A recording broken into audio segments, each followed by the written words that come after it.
Sean, I'm so sorry this is taking me so long to mail this out. It's coming to you right now, safe and sound, in this box. Pedal giveaway on the way. It's coming, I promise. God bless.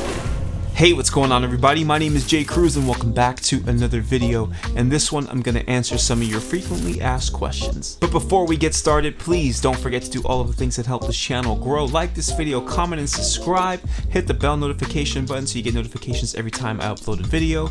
Be sure to check out the description box below where I list a bunch of links, affiliate links that help this channel in some form when you click on them. Even if you're just gonna go searching on Amazon for some of the stuff that I talk about here or showcase on a weekly basis. And don't forget, you can still pick up some of these t-shirts from King and Folk. The Instagram handle link is in the description box below as well. Finally, we got that out of the way. Without further ado, let's answer some of your questions. Alright, so if you don't follow me on Instagram, stop what you're doing right now. Go to my Instagram account at @JCruzProject on everything. I'm on Instagram, I'm on TikTok even though I don't really get how TikTok works, but I'm there.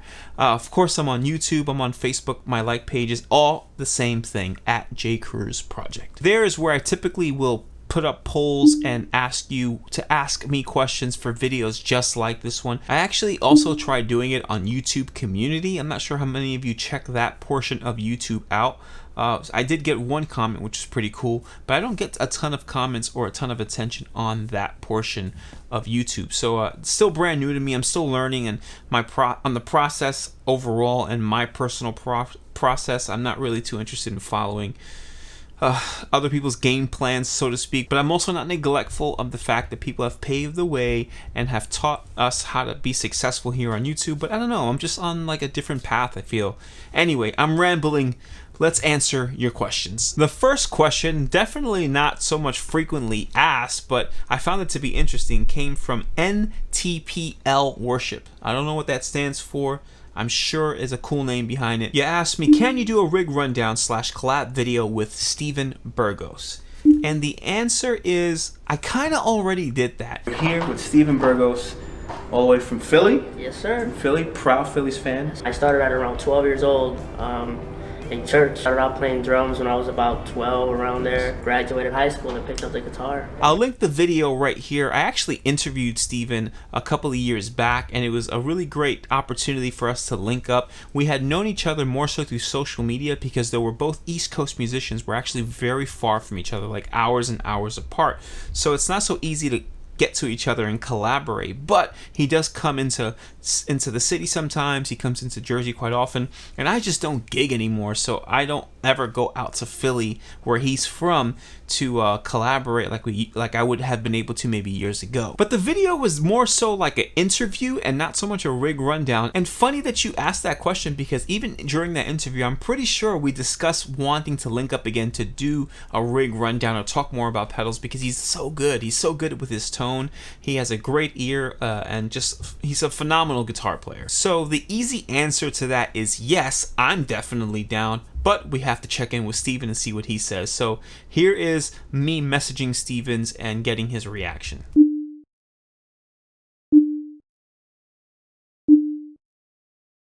So there you have it. I'm not saying the video is going to come out tomorrow, but we're definitely going to work on something.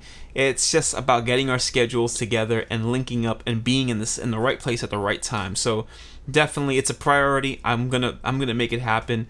And Steven, thank you so much for agreeing to do so, and we'll link up very, very soon. The next question comes from It's Cram. He asks, what was it like for you at your first live performance? Actually, that's a really interesting question. My first live performance dates back, as far as like real musician live performance, dates back to, well, I'm not going to say the date, but I was about 13 years old. I was very, very young. And truth be told, I don't remember a lot about it. I obviously remember being nervous, being like extremely like introverted. I wasn't really looking out the stage. I wasn't really concerned with who was watching me. I just kept my head down, you know, played the gig and got out of there. So it definitely was nerve-wracking, but it was also something that I felt like I was meant to be doing. I was so confident at that point in my life that I was supposed to be a musician that even as nerve-wracking as it was to go on stage and play music live, I wasn't intimidated by it. I don't know, it just felt like this is exactly what I'm supposed to be doing, and I was happy to do it.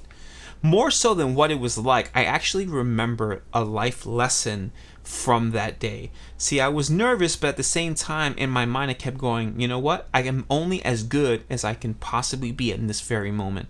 And what that meant for me was I can't prepare any more than I've already prepared. Meaning, whether I practice for this gig or not, no new notes are going to come out of me. No new music is going to come forth because I didn't put the work in for it. You know, so my preparation got me to where I was at that very moment, and I was prepared as I possibly could be for that very moment. So it taught me an extremely important lesson that stood with me for the rest of my career, and that was preparation is everything. If you want to be successful at anything that you do, prepare, and I guarantee you'll be a lot more focused and have a much easier time when you actually perform your tasks. And the last of the questions that I'll answer in this video came from Jake_R2R. He asked, how did you find talking to the camera initially? Any tips? Love your channel, man. First of all, thank you so much. I appreciate that. It's amazing to see that people actually like this channel and are watching. I appreciate every single one of you. As you guys can probably imagine, I work really hard on this thing, and it's not easy every single week to produce content, and I'm so thankful to have all of you who actually watch and encourage me. So grateful for each and every one of you. Thank you in particular to, I would assume your name is Jake. Thank you, Jake. It really means a lot that you would reach out and actually say that. I guess, yeah, in the beginning, it was definitely awkward. I mean, look at this clip of one of my first real legit, like, I'm gonna make an attempt at YouTube. Hey, what's going on, everybody? My name is Jay Cruz, and welcome to my very first episode of How I Use It. This is how I use the Boss DD500. Like, genuinely, my voice sounds different, my demeanor is different, I don't know, I'm like monotone, I just kind of froze. My eyes weren't wide, but it just feels like they were in my mind, like, hey, and this is the boss DD5. It's weird, man. Not to mention, I was pretty chunky in that video, but whatever. Don't make fun of me. But yeah, most definitely it was a little bit awkward talking into the camera. I do actually have a tip that will help anyone who's out there who's interested in maybe getting started, and not just YouTube, but just being more comfortable in front of the camera. And that's actually kind of going back to the last answer that I gave to the previous question, and that's preparation. So I find that me just preparing for these videos make talking to the camera a little bit easier. One of the things that I'm super self-conscious about is maybe when I mess up on certain words, I don't say certain things correctly or whatever, and look, it happens to the best of us. I'm certainly no English major, so I don't get it right all the time, but I find that if I at least walk through it a little bit before turning on the camera, I feel a little more comfortable. This may sound kind of funny, don't judge me too much for it, but I'm telling you, it works. I have these really long car rides. When I commute for work reasons, I usually have to commute pretty far, and I'm talking about a minimum of an hour drive daily, so that's about at least 2 hours of my day that I'm in a car. So in those car rides, I oftentimes will think about the YouTube topics that I'm gonna cover, and I'll sometimes even audibly talk them out. Hearing myself to work those ideas out while I'm in the car and there's no camera is a lot more helpful when I actually get in front of a camera and talk to the camera. I've already worked out some of the ideas, and I've made a lot of the mistakes that I don't want to make when in front of the camera. So it's almost like you create a script for yourself, and then by going over it before you actually perform it, just makes it a little bit easier to accomplish. So again, going back to my last question, preparation. I would suggest preparing, maybe writing some things down, hitting your key points, so that you're not just kind of like stumbling or fumbling or even like rambling. You're just genuinely discussing what you intended on discussing, and I think it ultimately leads to an easier time with even editing on the back end. So yeah, it's not easy. You'll get more comfortable with it. Forget talking in front of the camera. I think vlogging is by far one of the most awkward things, especially when you're doing it in front of other people, even like family. I find it so difficult to bust out a camera and talk to it. It definitely is an awkward thing. So in that respect, it does help to actually communicate what you're doing to your friends and family so they could be on board with it. I think it makes them feel a little less awkward as well, because they don't feel like you're just suddenly putting a camera in their face without their permission. They know it's going to happen, and then when they see you doing it, they know like, hey, that's what he said he was going to do. He's prepared us for this, so I'm down with it. And it just makes it a little bit easier to do, because that's the most awkward thing, especially if you're just kind of running and gunning and you don't really have a plan and you're just talking to the camera. It's so awkward to do it, especially in front of other people. So prepare. That's the best thing you could possibly do if you want to talk in front of a camera, 100%. Well, guys, that wraps up this portion of frequently asked questions. I actually did it a little bit different, because typically these are not the most frequently asked questions. They're kind of the more interesting questions that I got from the post that I made earlier today, and I'm thankful. Thank you so much for all of you who wrote me. Maybe if I didn't get to your question, I'll answer it in another video. If you have questions that you want me to answer in the next frequently asked questions video, be sure to leave them in the comment section below. I'm genuinely interested in your questions, and I want to answer them as much as I possibly could. If I don't answer your question live in the comment section, it's because sometimes I'm saving your question to actually make a full video off of it, or even just throw it into a frequently asked questions video like I did in this one. Before I let you go though, I do want to talk about some future plans that I have for this channel, and this is another thing that I want you to do in the comment section. See, I'm not gonna lie to you. Earlier this year, I attempted to upload 2 videos a week every single week, and it defeated me. Straight up, I wasn't able to do it, but I've been consistent with uploading at least once a week for this entire year so far, and I want to stick that out.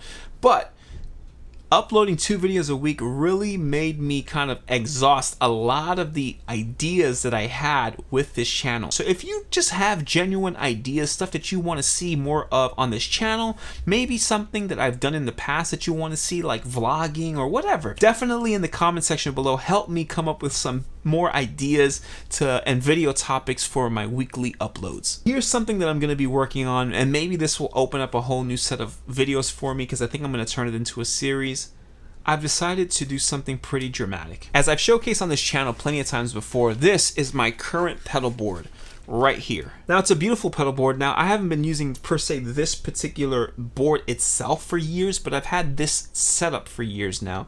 I downsized a little bit early last year at the beginning of quarantine, and I've been using these exact pedals ever since. But even before I downsized, this is the setup. This is what I was using, and I've been super happy with it. I dare to say that in recent years, this has been the most perfect pedal board setup for me. But I've decided to go a different route. You see, I haven't played a gig or played out live in a really long time. So I've decided that I'm going to do something very, very crazy, and I'm going to take this pedal board apart. The pedal board is kind of too perfect. It's stifling me a little bit. It's forcing me not to want to tinker with the pedal board itself, because I'm afraid of messing up a good thing. It's very difficult even for me to actually add pedals and take out pedals, because the pedal board is exactly the right size that I need it to be. So there's no room to add pedals on here. Because I use a loop switcher, the Boss ES5, it makes it challenging to put pedals in that whole rig, because essentially all of my pedals are going through a certain setup, and it's difficult. So I think that stripping it down, forcing myself to sort of expose the guts of this pedal board, giving me the freedom to basically put any kind of pedal board I want to together, maybe even eliminating the loop switcher altogether. Though I feel like it's easy to use here in the studio as well, yeah, it's not really the most ideal product to have on a pedal board that's not out live. And I'm not one of those guys who has like 2 of everything, so I can't put just a secondary board together. I have a few extra pedals, but not enough to actually make another pro rig like this one here in my studio. So I'm gonna take this pedal board apart. I'm gonna do it, and I'm gonna leave it sort of open-ended and not put things together, and I'm gonna kind of just let things be tweakable on a weekly basis. And if for whatever reason I do get hired and I have to put a pedal board together, I'm pretty sure I can do it no problem. But for now, I'm gonna take the leap of faith here and take this thing apart. So look out for that in the next upcoming video. Maybe next video or 2, but we'll see. We'll see if we turn this into like a little series or something like that. Again, leave your comments in the comment section. Let me know your questions for another upcoming video, and let me know some of your thoughts on what kind of videos you want to see, some video topics that you would like to see me cover. I like vlogging, and maybe you want to see a little bit more of that. My life is chaotic enough to show you a lot of my life, and I'm pretty sure it'll be somewhat entertaining, but it's up to you. Do you want to see that? Let me know in the comment section below. Guys, thanks again for watching. Please do all of the things that help this channel grow. Like this video, comment, and subscribe below. Hit the bell icon so you get notifications every single time I upload a video. Check out the links in the description box. Those are affiliate links to help this channel. Again, thank you for watching, and until next week.